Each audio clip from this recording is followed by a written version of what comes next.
ശില്പയും ശാരികയും കൂടെ നമ്മുടെ തന്നെ ഒരു ചാനലായിട്ടുള്ള നേഷൻ ഫസ്റ്റിൽ എടുത്തിട്ടുള്ള ഒരു ചർച്ച ഞാൻ കണ്ടിരുന്നു. അത് ഏകദേശം 1,00,000-ലധികം ആളുകൾ കണ്ടിരുന്നു ആ ചർച്ച. ആ വീഡിയോ ആളുകൾ കണ്ടതിനേക്കാൾ കൂടുതൽ നമുക്ക് അതിനകത്ത് ശ്രദ്ധിക്കാൻ പറ്റിയ ഒരു കാര്യം എന്ന് പറഞ്ഞു കഴിഞ്ഞാൽ അതിൻ്റെ കമൻറ്റ് സെക്ഷനിൽ വന്നിരുന്ന കമൻറ്റുകളായിരുന്നു. ഒരുപാട് ആളുകൾ എല്ലാവരും ഒരേ സ്വരത്തിലാണ് അതിനകത്ത് സംസാരിക്കുന്നത്. ഒരാൾ പോലും അതിനകത്ത് നിങ്ങൾ രണ്ടുപേരും സംസാരിച്ചതിനെ എതിർത്തോ. സാധാരണ നമുക്ക് എല്ലാ വീഡിയോൻ്റെ അടിയിലും നമുക്ക് കാണാൻ പറ്റും രണ്ട് പക്ഷമോ അല്ലെങ്കിൽ അതിലേറെ ചേരി തിരിഞ്ഞുകൊണ്ട് ആളുകൾ ആ വീഡിയോ വിമർശിക്കുന്നതും സപ്പോർട്ട് ചെയ്യുന്നതൊക്കെ നമുക്ക് കാണാൻ പറ്റും. പക്ഷേ ഈ ഒരൊറ്റ വീഡിയോൻ്റെ അടിയിൽ നമുക്ക് കാണാൻ പറ്റിയത് എല്ലാവരും ഒരേപോലെ നിങ്ങൾ രണ്ടുപേരും പറഞ്ഞത് 100% സത്യമാണ്, 100% ശരിയാണ് എന്നാണ് അതിനകത്ത് സംസാരിച്ചുകൊണ്ടിരിക്കുന്നത്. ശില്പ കണ്ടിരുന്നു, ശ്രദ്ധിച്ചിരുന്നു കമൻറ്റുകളൊക്കെ? ആക്ച്വലി ഈ വീഡിയോയിൽ മെയിൻ ഞാൻ അധികം കാര്യങ്ങൾ അതിൽ പറയുന്നില്ല. അതിൽ ശാരികയുടെ എക്സ്പീരിയൻസ് ആണ് പറയുന്നത്. ആലപ്പുഴയിലെ മെഡിക്കൽ കോളേജിൽ പ്രസവവുമായി ബന്ധപ്പെട്ട് ചെന്നപ്പോൾ ശാരികയ്ക്ക് നേരിടേണ്ടി വന്ന ബുദ്ധിമുട്ടുകളാണ് ശാരിക വീഡിയോയിൽ പറഞ്ഞു വെക്കുന്നത്. ആ പറഞ്ഞു വെക്കുന്നത് 100% സത്യമാണ് എന്ന് തെളിയിക്കുന്നതാണ് അതിൻ്റെ താഴെ വന്നിരിക്കുന്ന എനിക്ക് എത്രയോ കമൻറ്റുകളുണ്ട്. ആ കമൻറ്റുകളിൽ ഭൂരിഭാഗവും പറയുന്നത് അത് ശരിയാണ്, അവർക്കും ഇത്തരത്തിലുള്ള എക്സ്പീരിയൻസുകൾ ഉണ്ടായിരുന്നു. ശാരിക അതിലേക്ക് പറയുന്ന കാര്യങ്ങൾ എന്തൊക്കെയാണെന്ന് വെച്ചാൽ, ഒരു ഗർഭിണിയെ നമ്മൾ ആ വീഡിയോയുടെ തമ്പ് പോലെ തന്നെ ഒരു വേശ്യയെ പോലെയാണ് ചില ഹോസ്പിറ്റലുകളിൽ ട്രീറ്റ് ചെയ്യുന്നത്. നീയൊക്കെ കാല് വിരിച്ചു വെച്ചത് കൊണ്ടല്ലേ നിനക്ക് ഈ വേദന സഹിക്കേണ്ടി വന്നത്?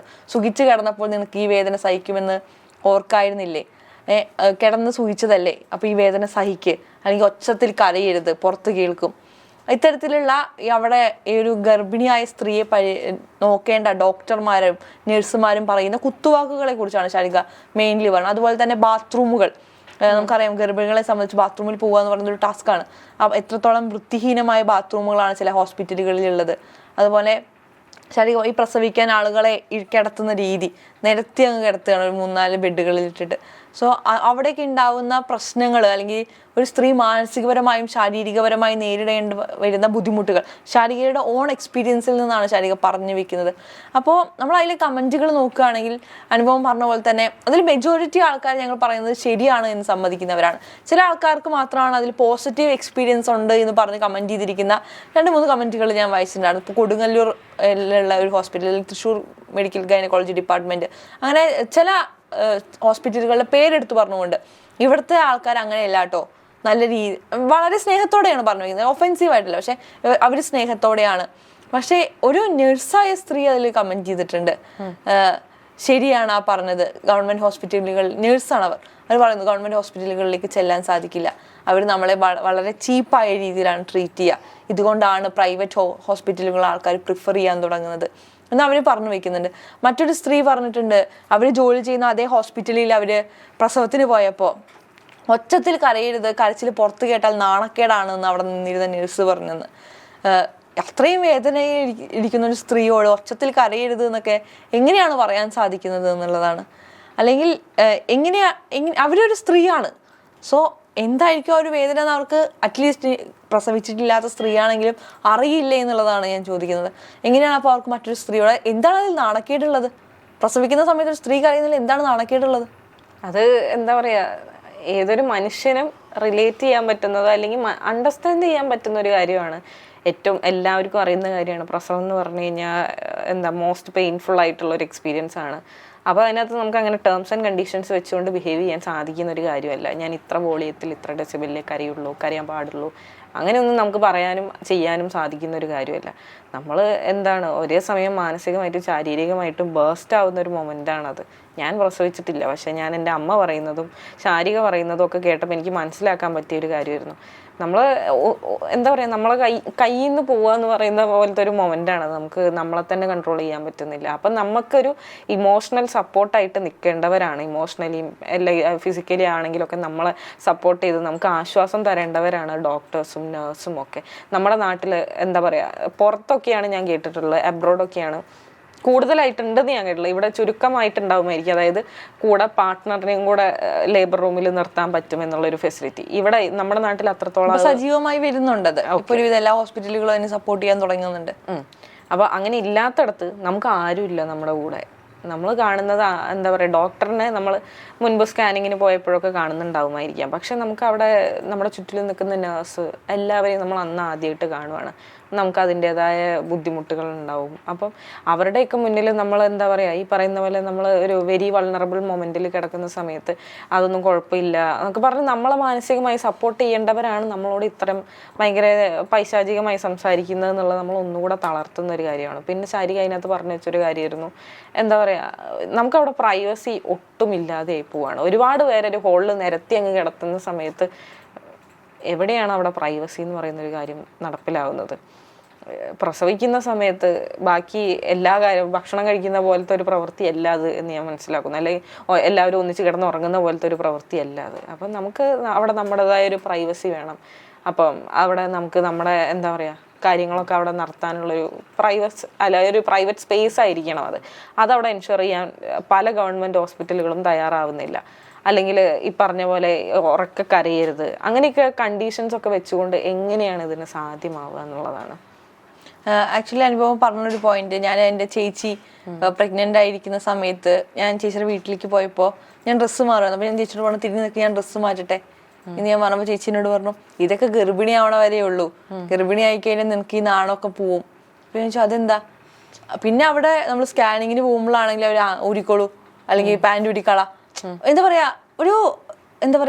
പറയാ ഒരു സാമാന്യ മര്യാദയുണ്ടല്ലോ ഒരു സ്ത്രീയോട്, അല്ലെങ്കിൽ സ്ത്രീയോടോ പുരുഷനോടോ ഒരു മനുഷ്യനോട് അത് പറയുന്നതിന് ഒരു മര്യാദ വേണം. പക്ഷേ ഇവരെന്തോ എന്താ പറയാ അത് ഊരിക്കളഞ്ഞിട്ട് വാ എന്നൊരു അവജ്ഞതയോടെ കൂടിയിട്ടാണ് അവർ നമ്മളോട് ഇത് പറയുന്നത്. അപ്പൊ പിന്നെ നമുക്ക് ആ നാണം മാനം നഷ്ടപ്പെടുമെന്നാണ് ചേച്ചിയോട് പറയുന്നത്. കാരണം നമ്മൾ ഇപ്പൊ ഇത് പറഞ്ഞ പോലെ തന്നെ നമ്മൾ ലേബർ റൂമിൽ കിടക്കുന്ന സമയത്ത് അതിന് കൃത്യമായ മറകളോ ഒന്നുമില്ല, നമ്മൾ അങ്ങനെ കിടക്കുകയാണ്. മേ ബി നമുക്ക് മുന്നിൽ ഡ്രസ്സായിട്ടിരുന്ന ഒരു മാക്സി പോലത്തെ ഒരു ഡ്രസ്സായിരിക്കാം ധരിക്കുന്നതെന്നാണ് ഞാൻ വിശ്വസിക്കുന്നത്, എനിക്കറിയില്ല. പക്ഷെ അതിലും ഇത്രത്തോളം കയറ്റി വെച്ച് കിടക്കുമ്പോൾ അപ്പുറത്തും ഇപ്പുറത്തും ഒക്കെ ഈ ആൾക്കാർ കിടക്കുകയാണ്. ആൻഡ് ഇവിടെ ഡ്രസ്സിങ്ങിന്റെ പ്രൈവസി മാത്രമല്ല, ഈ അപ്പുറത്തിരിക്കുന്ന ആൾ പ്രസവിക്കുന്ന ഈ സ്ത്രീ കാണുകയാണ്. അപ്പോൾ അവർക്ക് അത്രത്തോളം പേടി കൂടി വരികയാണ്. ഓക്കെ, ഇവർ കരയുന്നത് കേൾക്കുമ്പോൾ അല്ലെങ്കിൽ ഇവർക്കുണ്ടാവുന്ന കോംപ്ലിക്കേഷൻ കാണുമ്പോൾ ഈ സ്ത്രീ അത് ബാധിക്കുന്നുള്ളത് മറ്റൊരു കാര്യമാണ്. അപ്പോൾ അത്തരത്തിലുള്ള ഒരു പ്രശ്നവും ഈ പ്രൈവസിയുമായി ബന്ധപ്പെട്ട് അല്ലെങ്കിൽ ഈ ലേബർ റൂമുമായി ബന്ധപ്പെട്ട് നമ്മൾ പറഞ്ഞു വെക്കേണ്ടതുണ്ട്. ഇനി തിരിച്ച് ഈ നഴ്സുമാരും ഡോക്ടർമാരുടെയും ബിഹേവിയറിലേക്ക് വരുമ്പോൾ അതിൽ വായിച്ച മറ്റൊരു കമന്റ് ഉണ്ട്. ഒരു സ്ത്രീ എഴുതിയിരിക്കുകയാണ്, ആ സ്ത്രീയുടെ നാത്തൂനുമായിട്ട് ആ സ്ത്രീ അവരുടെ ഡെലിവറിക്ക് വേണ്ടി ഹോസ്പിറ്റലിൽ പോയ സമയത്ത് അവിടുത്തെ നേഴ്സ് ചോദിച്ചു എന്ന്, എന്താണ് കാല് വിരിച്ചു വെച്ചത് കൊണ്ടല്ലേ ഇങ്ങനെ വേദന സഹിക്കേണ്ടി വന്നത് എന്നുള്ള രീതിയിൽ ആ നേഴ്സ് ചോദിച്ചു. ഒരു സ്ത്രീയായ ഒരു നേഴ്സ് ഈ ഗർഭിണിയായ സ്ത്രീയോട് ചോദിച്ചു. അപ്പോൾ ഇവർക്ക് രണ്ടുപേർക്കും ദേഷ്യം വന്നു. അപ്പോൾ ഈ പെൺകുട്ടി തിരിച്ചു ചോദിച്ചു, എന്താണ് പണ്ട് നിങ്ങളുടെ അമ്മ ഇങ്ങനെ കാല് വിരിച്ചു വെച്ചത് കൊണ്ടല്ലേ നിങ്ങളിപ്പോൾ ഇവിടെ നിൽക്കുന്നത് എന്ന് ചോദിച്ചപ്പോൾ ഇനി അവർക്ക് മിണ്ടാനില്ല. അപ്പോൾ കാണിച്ചു തരാമെന്ന് പറഞ്ഞിട്ടാണ് അത്രേ ഈ നാത്തൂനെ ലേബർ റൂമിലേക്ക് കൊണ്ടുപോകുന്നത്. അപ്പോൾ ഈ സ്ത്രീ പറഞ്ഞത്ര എൻ്റെ നാത്തൂൻ്റെ കുട്ടിക്കും എന്തെങ്കിലും സംഭവിച്ചു കഴിഞ്ഞാൽ പിന്നെ ഇതായിരിക്കില്ല ഇവിടെ നടക്കുക, ദൈവം സഹായിച്ച് അവർക്കൊന്നും സംഭവിച്ചില്ല, ഓക്കെ ആയിരിക്കുന്നു എന്ന് ഓരോരു പറഞ്ഞു വെക്കുന്നുണ്ട്. സോ ഇത്തരത്തിലുള്ള അനുഭവങ്ങൾ ഉണ്ടാകുമ്പോൾ പിന്നീട് നമുക്ക് ഈ സർക്കാർ ആശുപത്രികൾ, നമ്മൾ എന്തിനാണ് സർക്കാർ ആശുപത്രികളെ ആശ്രയിക്കുന്നത്? നമുക്ക് അത്രത്തോളം എഫോർഡ് ചെയ്യാൻ പറ്റാത്തത് കൊണ്ടായിരിക്കാം, അല്ലെങ്കിൽ ജനങ്ങൾക്ക് വേണ്ടി പ്രവർത്തിക്കുന്നതാണ് സർക്കാർ ആശുപത്രികൾ, അതുകൊണ്ടായിരിക്കാം. പക്ഷെ അവിടെ നമുക്ക് ഇത്തരത്തിലുള്ള തിക്താനുഭവങ്ങൾ ഉണ്ടാകുമ്പോൾ പിന്നെ എങ്ങനെയാണ് നമ്മൾ അവിടേക്ക് പോകുന്നത്? ഞാൻ മനസ്സിലാക്കുന്നത് സർക്കാരിൻ്റെ തന്നെ ഒരു പരാജയമാണത് എന്നാണ് ഞാൻ മനസ്സിലാക്കുന്നത്. നല്ല ഡോക്ടേഴ്സിനെ അവിടെ നിയമിക്കാൻ പറ്റാതിരിക്കുക, അല്ലെങ്കിൽ നിയമിച്ചവരുടെ സ്വഭാവ ഗുണങ്ങൾ എങ്ങനെയാണ്, അതിൻ്റെ ദൂഷ്യങ്ങൾ എന്താണ് എന്നൊന്നും മനസ്സിലാക്കാതെ അല്ലെങ്കിൽ അന്വേഷിക്കാതെ അങ്ങനത്തെ ആളുകൾ അവിടെ വെച്ച് ഉറപ്പിക്കുന്നതും, ഈ പോകുന്ന ജനങ്ങളെ സേവിക്കാൻ തുറന്നു വെച്ചൊരു സ്ഥാപനത്തിൽ ജനങ്ങൾ വിഷമിച്ചും സങ്കടപ്പെട്ടും കുത്തുവാക്ക് കേട്ടിട്ട് ഇറങ്ങി പോരേണ്ടി വരുന്നത് എവിടെയാണ് അപ്പം സർക്കാരിനൊരു വിജയമുള്ളത്? അവിടെ പരാജയമല്ലേ സംഭവിക്കുന്നത്. പക്ഷെ നമുക്ക് ഇതിനെ പൂർണ്ണമായി സർക്കാരിനെ ബ്ലെയിം ചെയ്യാൻ പറ്റില്ല. കാരണം ഇവിടെ വെക്കുന്ന ഡോക്ടർമാരെല്ലാം എക്സ്പീരിയൻസ്ഡ് ആയ ഡോക്ടേഴ്സാണ്. അതാണ് ഒരു പോയിന്റ്. നമ്മൾ ഇത്തരത്തിലുള്ള സർക്കാർ സംവിധാനങ്ങളെ ആശ്രയിക്കാൻ അത്രയും എക്സ്പീരിയൻസ്ഡ് ആയിട്ടുള്ളവരായിരിക്കും അവർ. പക്ഷെ ഇവരുടെ ബിഹേവിയർ എന്തുകൊണ്ട് ഇങ്ങനെ ആയിപ്പോഴെ? മേ ബി അവർക്ക് സർക്കാരിനെ സംബന്ധിച്ചുള്ള ഒരു കൗൺസിലിംഗ് കൊടുക്കാൻ പറ്റുമായിരിക്കാം, അല്ലെങ്കിൽ അവരെ പറഞ്ഞ് അതിനുള്ള നിയമങ്ങൾ കൊണ്ടുവരാൻ സാധിക്കും. ഇത്തരം നല്ല രീതിയിൽ ഇവരോട് ബിഹേവ് ചെയ്യണം എന്ന് പറഞ്ഞുള്ള നിയമങ്ങൾ കൊണ്ടുവരാൻ സാധിക്കുമായിരിക്കും. പക്ഷെ അവർ വെക്കുന്ന ഡോക്ടേഴ്സ് അത്രയും ക്വാളിഫൈഡ് ആണ്. കാരണം അതുകൊണ്ടാണ് നമ്മൾ സർക്കാർ ആശുപത്രികളിലേക്ക് പോകാൻ നിർബന്ധിതരാവുന്നതിന്റെ മറ്റൊരു കാരണം എന്ന് പറയുന്നത്. കാരണം നമ്മൾ വേറെ എവിടെയും പോയാൽ കിട്ടാത്തത്ര. പിന്നെ വേറൊരു കാര്യം എന്താണെന്ന് വെച്ച് കഴിഞ്ഞാൽ ഈ ഡോക്ടർമാർക്കാർക്കും ബിഹേവ് ചെയ്യാൻ അറിയാനിട്ടല്ല. ഇതേ ഡോക്ടർമാരെ നമ്മൾ അവരുടെ വീട്ടിൽ പോയിട്ടോ അല്ലെങ്കിൽ പ്രൈവറ്റ് ആയിട്ട് ഒരു കൺസൾട്ടേഷൻ കൊടുക്കുന്ന ഒരു സ്ഥലത്ത് പോയിട്ടോ കണ്ടു കഴിഞ്ഞാൽ അവർ നമ്മളെ മോളെ പൊന്നിന്ന് വിളിച്ച് സംസാരിക്കുമല്ലോ നമ്മളോട്. ഇവിടെ അവർ സംസാരിക്കുന്ന പോലെ അല്ല അവർ നമ്മളോട് സംസാരിക്കുന്നത്. സോ ഇവർക്ക് ഇവിടെ ഇത്ര മതി എന്നുള്ളൊരു തോന്നലുള്ളത് കൊണ്ടാണ്. പക്ഷെ സർക്കാരിനെ സംബന്ധിച്ച് സർക്കാർ ഏറ്റവും കൂടുതൽ ശമ്പളം കൊടുത്തിരുത്തിയിരിക്കുന്നവരാണ്. ഒരു രീതിയിലും ഇൻഫ്ലുവൻസ് ചെയ്യപ്പെടരുത് എന്ന രീതിയിൽ സർക്കാർ ഡോക്ടർമാർക്കൊക്കെ വാങ്ങുന്ന ശമ്പളം എത്രയാണ്? അപ്പോൾ അതിനനുസരിച്ചുള്ള അവർ ബിഹേവ് ചെയ്യേണ്ടത് അവരുടെ കടമയാണ്. പക്ഷെ അത് അവർ ചെയ്യുന്നില്ല. കാരണം അവർക്ക് ജനങ്ങളോട് അതിനുള്ളൊരു അറ്റാച്ച്മെന്റ് ഇല്ല എന്ന് എനിക്ക് തോന്നുന്നു. പിന്നെ അവർ കേവലം അതിനൊരു ജോലിയായിട്ടാണ് കാണുന്നത്, ഒരു ജനസേവനമായിട്ടോ ഒന്നും ആയിട്ടല്ലേ കാണുന്നത്. ആ വാങ്ങുന്ന ശമ്പളത്തിനുള്ള കൂറെങ്കിലും അവർ കാണിച്ചു കഴിഞ്ഞാൽ ഇതിലും ബെറ്റർ ആയിട്ട് ആൾക്കാരോട് ബിഹേവ് ചെയ്യുന്നതാണ് ഞാൻ പ്രതീക്ഷിക്കുന്നത്. പക്ഷെ എന്തുകൊണ്ടോ അവരത് ചെയ്യുന്നില്ല. അതുകൊണ്ട് തന്നെ സർക്കാർ ആശുപത്രികളിലെ പ്രസവം എന്ന് പറയുന്നത് ഇന്നും സ്ത്രീകളെ സംബന്ധിച്ചിടത്തോളം ഒരു ദുസ്വപ്നമായിട്ടാണ് നിൽക്കുന്നത്.